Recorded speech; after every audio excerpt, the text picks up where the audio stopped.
Hello and welcome to Code Coder Coding. In this video, we will be looking at setting up the environment that we need to continue with the course. For simplicity purposes, I have set it up a GitHub account under the name of the channel plus the course name. Currently, this particular page consists of only one file, that is readme.md, that contains the list of the softwares plus their installation steps that I will be using to conduct the course.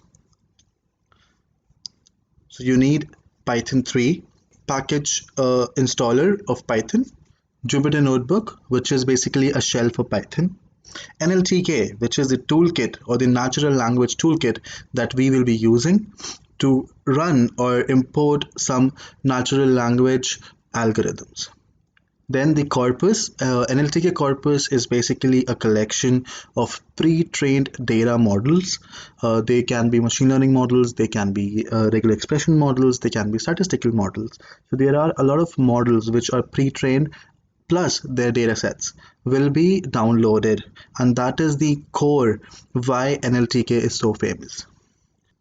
I generally code in Visual Studio Code, so that is the IDE that I will be using, and a linter, which is basically not just a formatter to show you the syntax, but also it tries to compile or interpret the program, and you can then guide through the program, like go through various modules on just a single click and see the definitions and various more things than just being a formatter for the syntax of a language.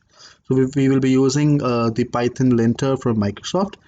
And as you must have seen and observed in this list, all the installation steps are Linux based. But do not worry if you don't have a Linux box. Even a Windows box nowadays has a feature which is called Bash for Windows. You go to the turn on Windows features, and there in the end you will see Windows subsystem for Linux. Here you just check this box and press OK, and it will install for you. Once it is installed, then you need to go to the Windows Store and download Ubuntu 18.0 LTS. Don't worry, you don't need to create a Microsoft account for the same. If it prompts you for the account, you just cancel it, but it will still download it. I will be sharing the link for this GitHub account in the description for this video. Thank you so much for watching. Stay tuned.